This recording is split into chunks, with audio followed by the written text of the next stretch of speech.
তাই তো দেখছি। ভালো ভালো, খুব ভালো। এই নে মা, আমার পাতের মাছটাও তুই খা। দিন বাবা, আমার কোনো আপত্তি নেই। ওই এক গামলা মাছ আমি একাই সাবার করতে পারি।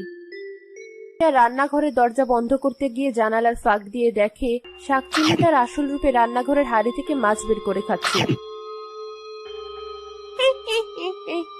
দুপুরে ওই মানুষের বাচ্চাগুলোর জন্য আরাম করে মাছ খেতে পারিনি।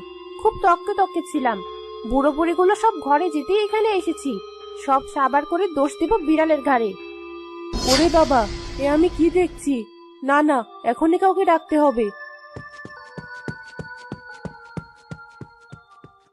তাড়াতাড়ি চলুন বেয়াই, ভয়ঙ্কর কাণ্ড ঘটেছে।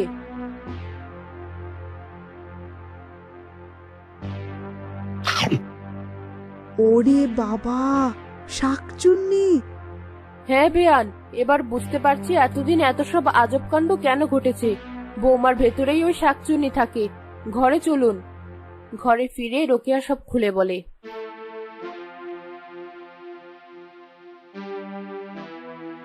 হায় হায়, এবার তাহলে কি হবে? আমার মেয়েটাকে কি আমরা ফিরে পাবো না? এ তুমি কি বলছো? না না, যে করেই হোক আমার মেয়েটাকে বাঁচাতেই হবে। চিন্তা চিস না, দেখ তো এটা চিনতে পারিস কিনা। আরে, ওটা তো আমার শাড়ি। এখনো সময় আছে। বাঁচতে চাইলে মেয়েটার শরীর থেকে বেরিয়ে নিজের আসল রূপের সামনে আয়, নইলে কিন্তু এক্ষুনি তোর এই শাড়ি আমি পুড়িয়ে ফেলবো।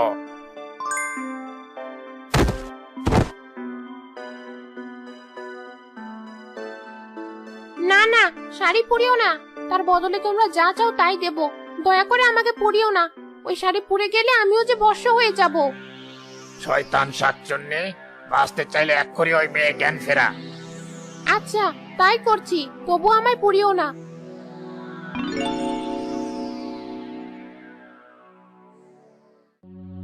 মা, মা তুমি এসেছো?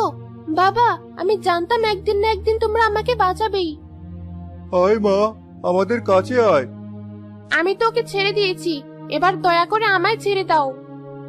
না,